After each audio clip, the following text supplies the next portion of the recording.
This is an ad by Regain Couples Therapy and features real testimonials. This was our first time trying therapy, and honestly, it was long overdue. Looking back, we just wish we had started sooner. Regain's qualified therapists help couples when they can't get there on their own. We thought it was intimacy issues, but Andrea helped us uncover a deeper root cause we hadn't even realized was there. Visit regain.com/couplespod to get 10% off your first month. Regain, couples therapy that works. If you work as a manufacturing facilities engineer, installing a new piece of equipment can be as complex as the machinery itself. From prep work to alignment and testing, it's your team's job to put it all together. That's why it's good to have Grainger on your side. With industrial-grade products and next-day delivery, Grainger helps ensure you have everything you need close at hand through every step of the installation. Call 1-800-GRAINGER, click Grainger.com, or just stop by. Grainger, for the ones who get it done.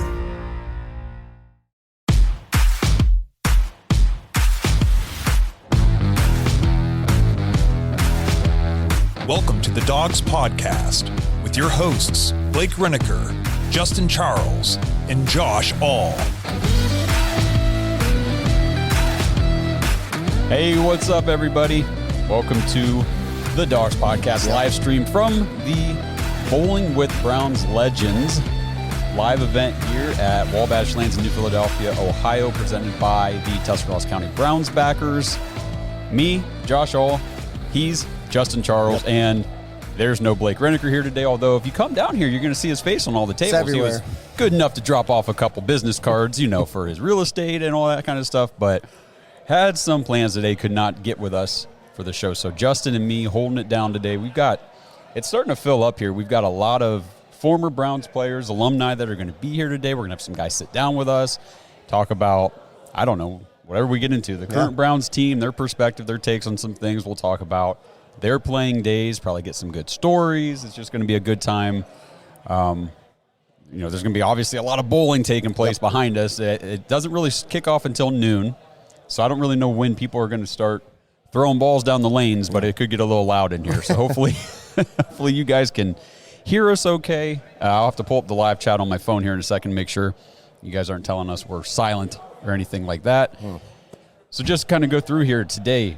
Who's going to be here? We got Mike Pruitt, Greg Pruitt, Felix Wright, Travis Tucker, Anthony Griggs, Ralph Hawley, Sugar Dre, Donovan, and Clayton Callender will all be here, like I said, at Wabash Lanes in New Philadelphia, Ohio, for meet and greets, autographs, bowling with everybody. I'm just trying to see if anything's getting started here.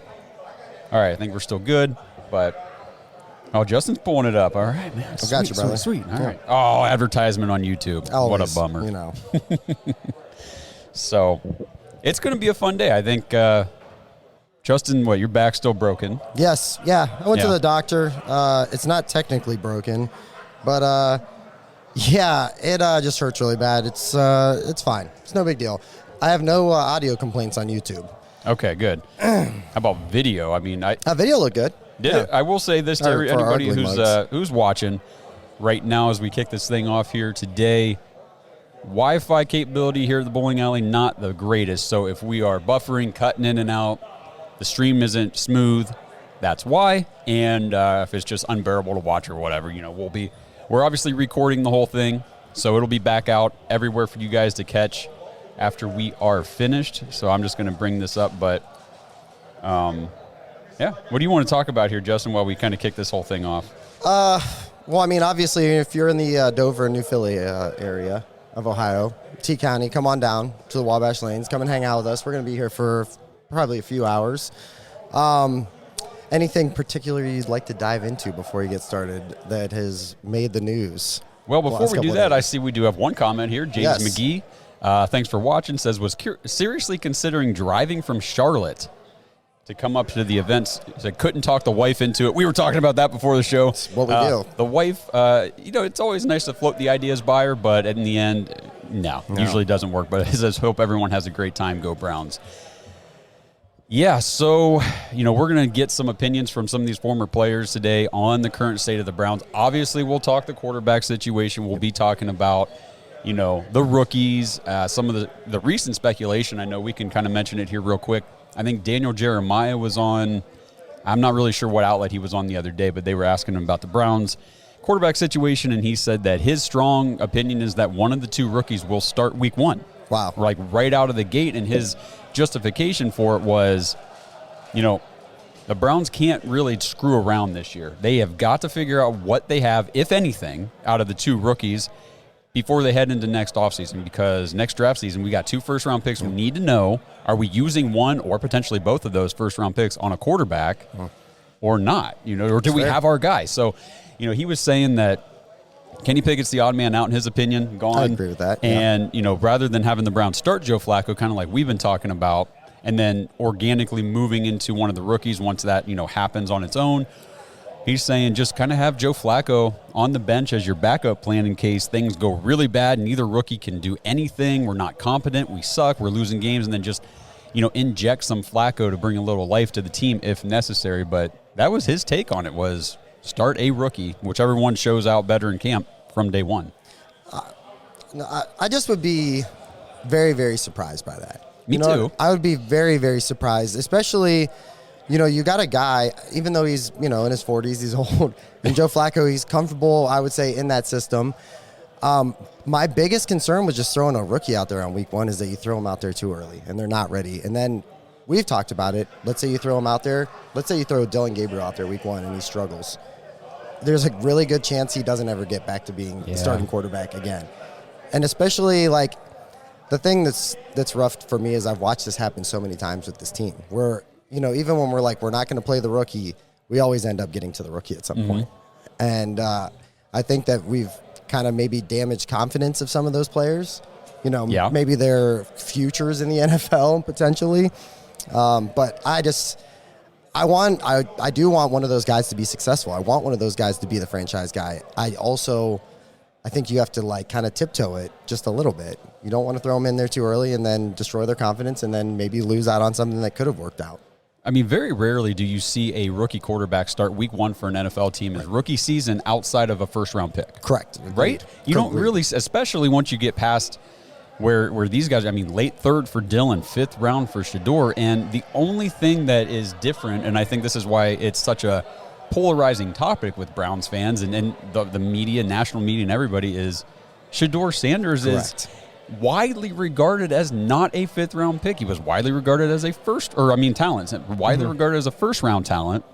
So do you have a first-round talented quarterback from the 5th round on your roster right now? And I think he's just not your average 5th-round pick. If it was Dylan Gabriel and Will Howard, we got him in the late 5th or the 6th, where the Steelers got him or whatever. Now you're talking, okay, we've got 2 rookies, but let's face it, they're both mid to late round guys. Shedeur's not that. Right. At least in the minds and the eyes of most talent evaluators and obviously all the fans. I think this had the potential eventually, with them taking 2 rookie quarterbacks, to blow up into a big situation.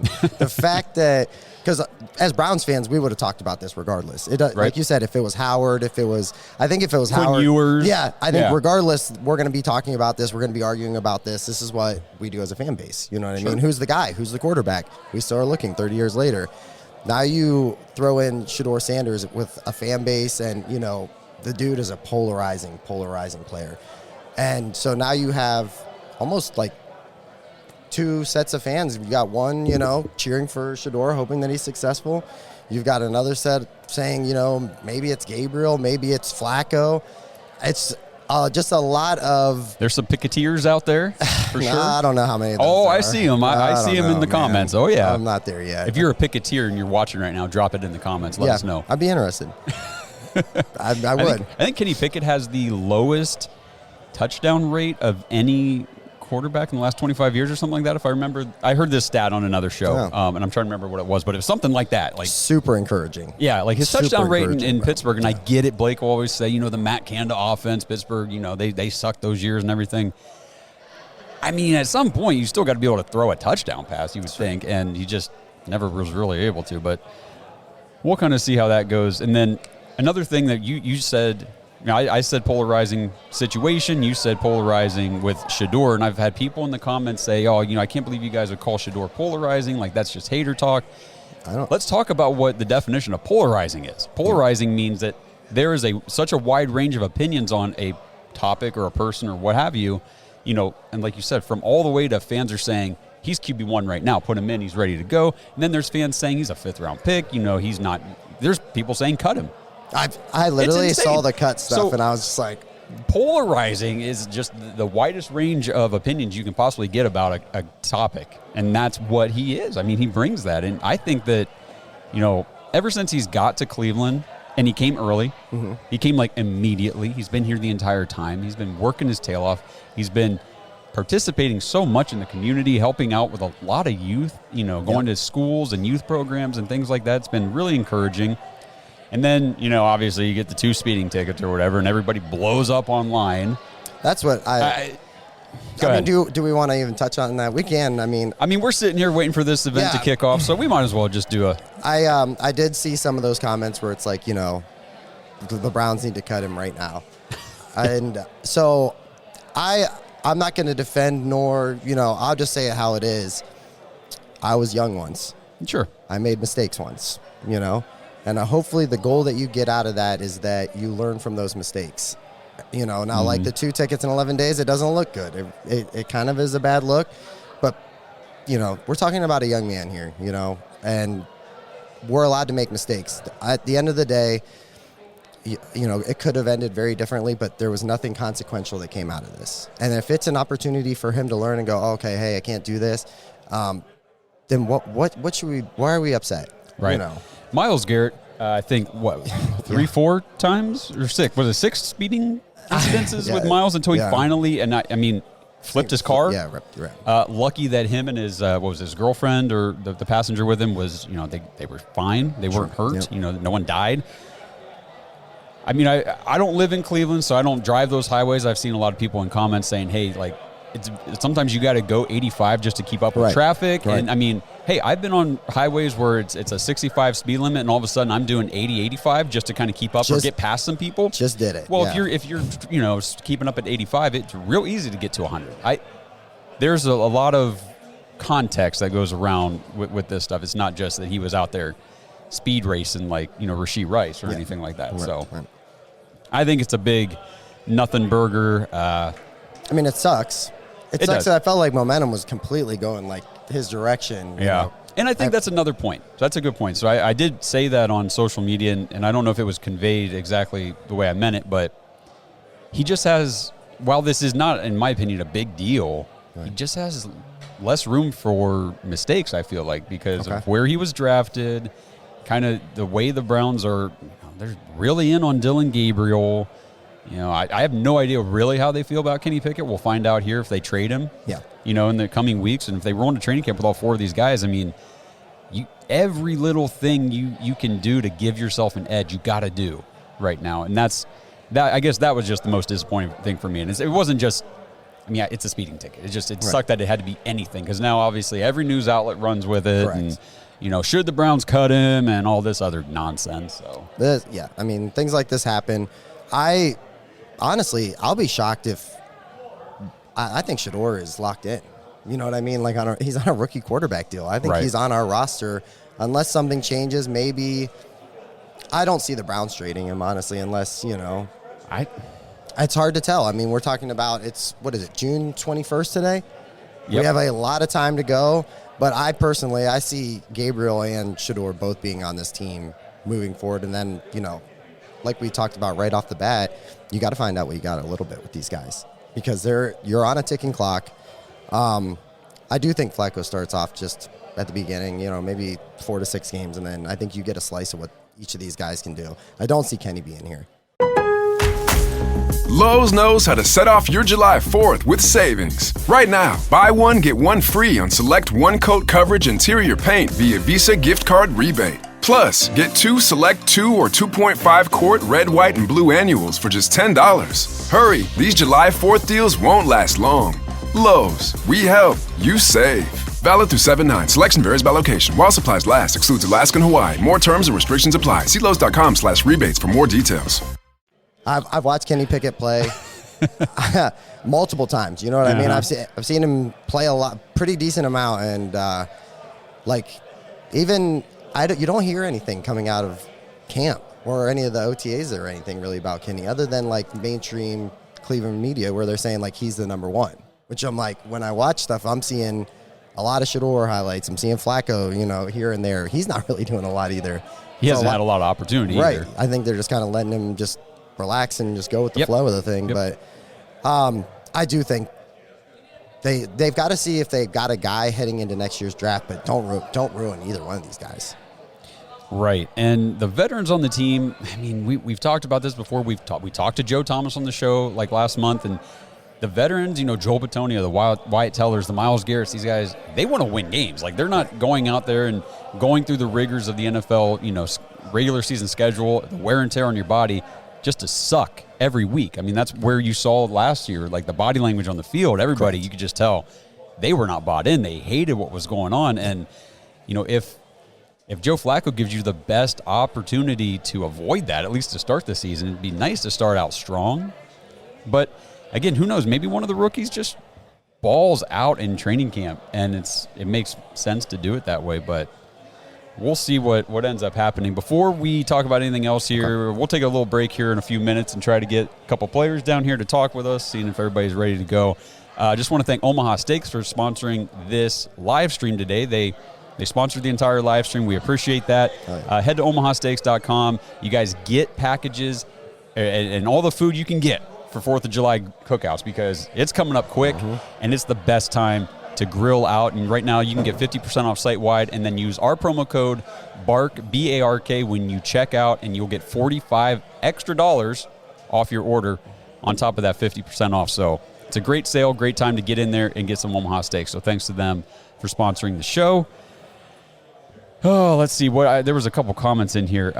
Echo That Media says he's talking about Shador, will be QB1. He is already the number 1 selling jersey for Cleveland and was 77% completion. Yes, very polarizing. If we're talking completion percentage in OTAs and minicamp, I think he's talking about Colorado. If he's talking about in college, yes. His college Huge. completion percentage is Huge. very impressive. And we've seen guys who come into the NFL with bad completion percentages, and really there's only been 2 guys that have worked out, and it's been Josh Allen and Lamar Jackson. Sure. They both had like 50-some% in college completion percents. And worked at it. Yes. And then you're talking, and the thing with both of those guys is they had other abilities to offset it, at least to start. Yeah. But even a guy like Anthony Richardson, who has that athletic ability to offset his poor completion percentage from college, you saw that translate immediately to the NFL. He sucks. He can't complete anything. I mean, at least for his first 2 years, which was still kind of limited action because he was hurt and stuff. So most of the time, bad completion percentage in college does translate to bad completion percentage in the NFL. Shador's got the best. Yeah. The best. Tony Grossi was talking how Dylan Gabriel, he's got the tighter spiral. He can put the ball kind of like slinging the ball or whatever.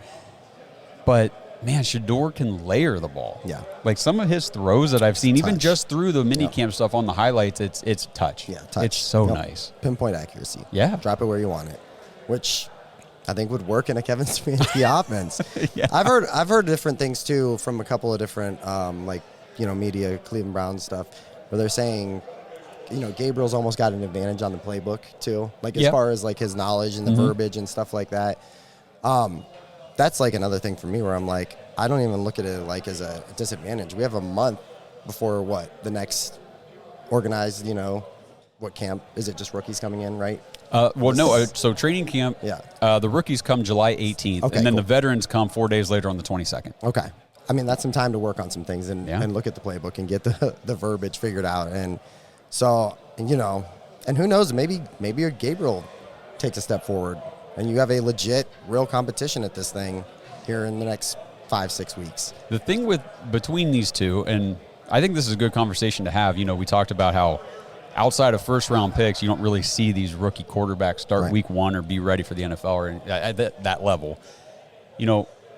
With Gabriel, he was actually evaluated by the pre-draft analysts and everything as a 3rd or 4th, maybe even 5th, who depends on who you're talking to, round talent. Right.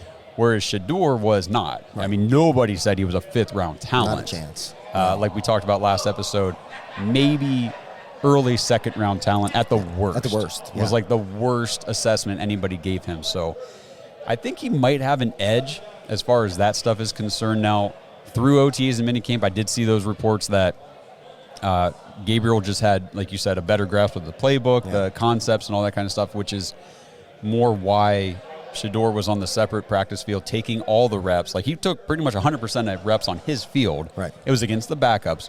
But if the Browns saw that and said, okay, we like what we see with his talent, we just need to make sure he's up to speed with whatever it is, breaking the huddle, calling plays in the huddle, coming up to the line, evaluating the defense from, behind under center, all that kind of stuff. Well, he got a heck of a lot of reps at minicamp to work on that, which I think is good. And minicamp was really to prepare these guys for training camp. I think when everything's said and done, I think just as Browns fans, we just want to see one of those two, I guess both those rookies, we want to see some context with it. You know what I mean? I don't want to, if it's the end of camp or, we're going into preseason games and stuff and we're still not seeing anything with like Shedeur, even like, I'd like to see him get on the first team. I'd like to see him with the starters, and same with Gabriel, I'm excited to go up to camp. I can't wait to get up to camp and at least finally get some like unbiased, just my own eyes on it and see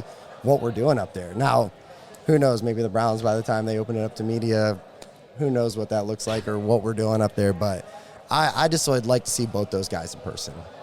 Oh, definitely, man. Just get your eyes on the situation, because we're just relying on reports from maybe all these other people that don't always provide context with what they're seeing. And it sucks, because we're really trying to sift through the weeds to figure out what's a good takeaway and what's kind of a throwaway. And I don't know, but I think it's just such an interesting situation for the Browns. 4 guys that could legitimately, I mean, depending on who you talk to, be the week 1 starter. I've heard every answer. Yeah.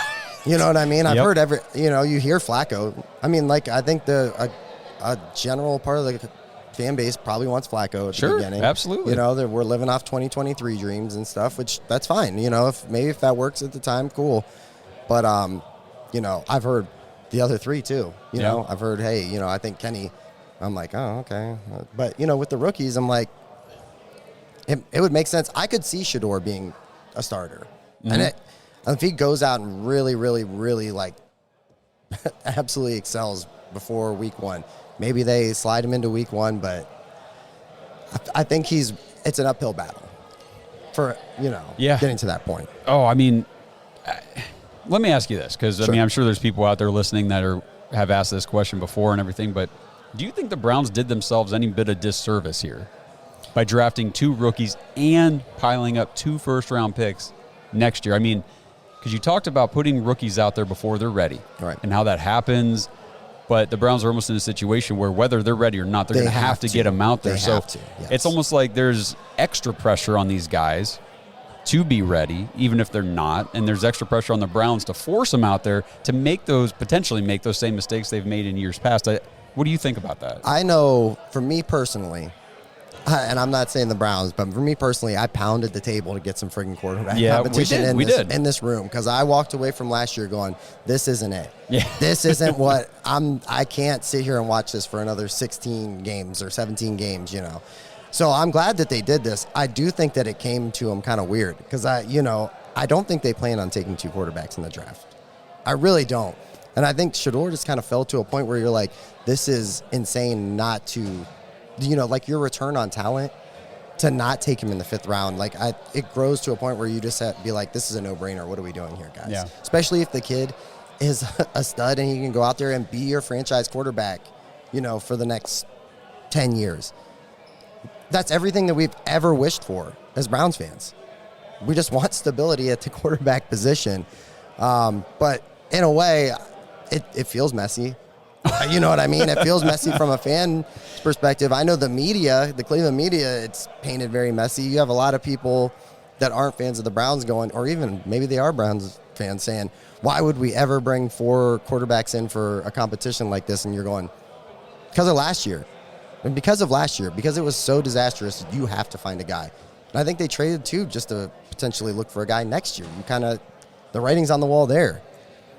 It is. It's and to anybody who's still, again, saying, hey, guys, enough with the quarterback conversation. Nope, not going to happen, guys. We're going to be talking about this all summer and probably honestly all season. It's going to be the driving topic of conversation for the Browns because it's the most important position in sports. It's the position that we cannot get right for 30 plus years or whatever it's been. It's been freaking ridiculous. And that's just is what it is. I mean, we're going to be talking about it. I almost feel kind of bad. I do feel a little bit bad for Dylan Gabriel because, you know, by all accounts, great kid, hard worker, driven. You know, the Browns deeply investigated into his abilities and his fit with this team, and they handpicked him as the guy. And, that was their guy. You know, like you said, I don't think they planned on taking two because they punted on Shador so many times that any other team could have taken him. And they would have been okay with it, obviously, because they didn't take him. Right. Until it got to a point, like you said, where the value was just too much to pass up. But, you know, he's coming in here, and it just if he really is that first-round talent that everybody said he was, I mean, that's the guy you got to hope can live up to that billing. If it's crazy, if he is that guy, he just potentially, no matter what happens next year, saved Andrew Berry's job. You know what I mean? Like, let's say, I know we're all saying, hey, the pick was traded at 2, and there's long-term guarantee as far as job stability with Andrew Berry and Kevin Stefanski, but if you're able to land a franchise quarterback in the 5th round, despite all the salary cap stuff, like that's almost like a San Francisco situation. You know what I mean? Where you're getting Brock Purdy super late, not as late as, you know, the 7th, but as far as just the contract goes, it saves so much on the dead cap and even just the cap in general when you're trying to battle against a Watson expiring contract that is just... We'll be paying on the Watson contract for years. Yeah, absolutely. The way they spread it out, and I think Jack Duffin has updated, and I think I need to update also my expectations because I've been saying what Jack's been saying because I trust in him about how the Browns will restructure or however it works to split it over 2 more years, 2 more void years, but cut him in as a post June 1st designation in March 2026. There, got it all out. Right. Now he's saying after they just restructured, a few months ago for this season, that's going to push that situation out till 2027. So March 2027 is when he can be cut. So he'll be here next year and healthy. I mean, assuming, right, that, you know, everything's cool with the Achilles recovery and everything, but it just makes the whole thing messier. One thing real quick. Hi, Sophia. Just want to say hi. Blake's daughter's watching. Yeah, so we are not allowed to curse on today's show. We weren't planning on it anyway too much. We'll see what these other guys want to do. Do you remember when I joked around with you guys, like maybe 2 months ago, when Watson was putting out the workout videos and all this stuff, and I was like, is there a potential that this guy is on the roster still down the road? And we kind of made the decision like, yeah, probably not, right? If it's next year, what do you do? Because you can't just, hey, handshake deal, go on IR. Right. You know what I mean? Like, if he's healthy, is there a team that's going to trade for him? Probably not, especially when there's a ton of dead cap attached to it. Or I guess it depends on how that all works out. Yeah. I feel like that's a Jack question. But, man, do you want to talk about how it's crazy and, you know, like polarizing and tons of media coverage now? Imagine next year when you still have Shador, Watson's in the room, probably adding another quarterback, you know, in the draft in the 1st round. That's a great point because messy. Tony Grossi, I think, it was Grossi, was on a show the other day or something and said that, in his opinion, the franchise quarterback for the Browns is in next year's draft. I saw your post on that. And it's not anybody that's on the roster right now. And his projection was next year would be a 1st-round pick at quarterback in the room, along with Gabriel and Shador. But you're right. If we're not able to part ways financially, you know, cap hit-wise with Watson until 2027, that would be 4 quarterbacks next year. And how can you allocate? Because the thing is, like with Watson, you can't waive him and then put him on the practice squad and all that kind of stuff because of the contract. So he has to stay on the team, on the active roster. That is going to get hairy because then you won't be able to say, this is if like Shador or Gabriel don't work out this year because you can't keep both those guys and invest a 1st-round pick in a guy and have 4 guys on the roster. Someone's got to go. All I'm doing is just laying down the foundation of what next year's confusion is going to look like. Dysfunction. That's pretty much what it is, which would be par for the norm. So basically, outside of Gabriel or Shador, hopefully, taking the reins this year and showing that, yes, they are the franchise guy, yes, they're the future, we can move forward with one of them at quarterback, it's just going to get messier. Yeah. Or potentially get messier and just, Can't wait. Can't wait.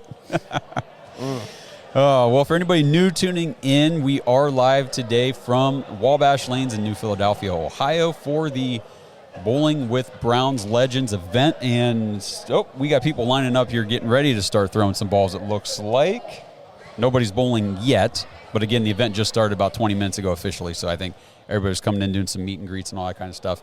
Tuscarawas County Browns backers, want to thank them for putting on this event. This is awesome. They've been doing some really cool stuff. Yeah, great lately. stuff. So we're going to have some guys, some former Browns players sit down and talk with us, talk with you guys, share their opinions on the team, and just probably share some of their stories and stuff as well. Again, if you're local to this area, come on down. Yeah, come Wabash down. Lanes. I think actually bowling on the lanes was by reservation, but they may have a lane or two later in the day that opens up where you could get on and bowl. But anybody can come down, get some autographs. There's autograph packages and all Tons kinds of of things. prizes. Get some pictures. The The prizes, raffles. the raffle prizes over there are insane. Yeah, it really is. I mean, I guess I could read through some of those. I saw my Nick Chubb mini that I took up for Rich sitting up there. So that definitely is up there. Let me just see if I can. Well, I'll pull it up here in a minute, but let me see if anybody looks like they're about ready to come on over. Maybe we'll talk here for a few more minutes and stuff like that. But I guess we could have a wide receiver conversation. I feel like we do that on every show, but it's important because outside of Judy, who again 1 year, awesome that he did it one time. He's had a 117 game stretch of being elite in his 5-year career. Yeah. We're going to need a repeat of that for sure from him to justify that top spot like we have. But Cedric Tillman at the 2, the dude just doesn't stay healthy, man. He's not been on the field when really we need him for a stretch. And like Blake says all the time, that goes back to college. He was injured. Injury history, So I like that. Sounds like we're getting started over here. We'll just take a quick break, guys, and then we'll be back on here in a few minutes. Just give us a second. Thanks for listening to another episode of the Dogs Podcast. Make sure you subscribe on YouTube and follow us on Twitter at the Dogs Podcast. Get your thoughts on the show at thedogspodcast.com.